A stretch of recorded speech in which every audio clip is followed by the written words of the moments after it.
Okay, the animation process is something that is quite misunderstood by a lot of people. For some reason, because of what we produce, a lot of the stuff we produce, especially when people see kids shows, they kind of just think, oh, kids show, simple, fun, you know, it's great, we love it. Well, first things first, decide what you want to do. What type of animation is it? What type of show do you want to create? Who are the characters? How do they live? What's their reason for being? What's their background? Then you have to now decide what is this universe?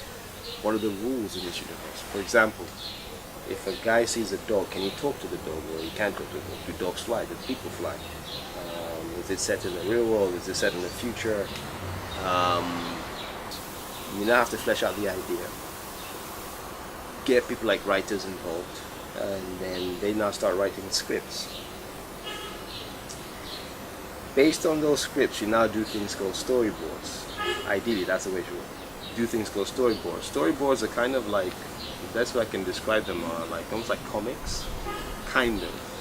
They take the script and put it into a pictorial form, so you can see how things work. You know, characters say things. This is what they do. They jump from here to there.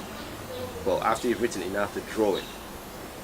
You now put that together into something. The storyboard, first of all, then you can now make an animatic, which is kind of like a really, really simple version of the animation you want to make. A really, really simple version of it. So you get to see how things work. Do the jokes work?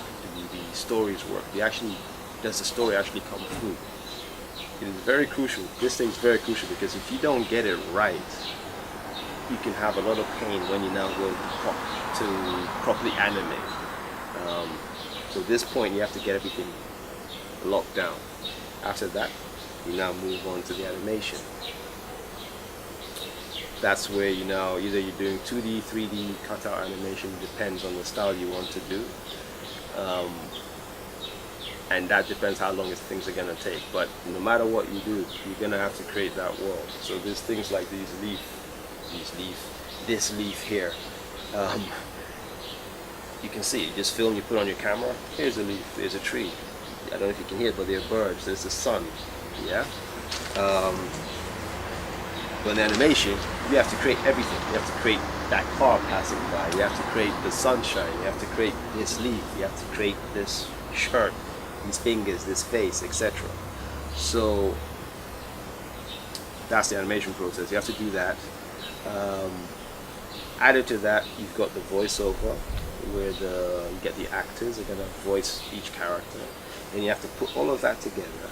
Then you have to get your sound, your music, put everything together in the edit line, editing, it's called editing, post-production, and then get the pictures looking right, render it out, you create the pictures from the computer and everything, and then put it onto DVD or stick it on TV, whatever it is you need to do. But it's a very long process, and it takes time.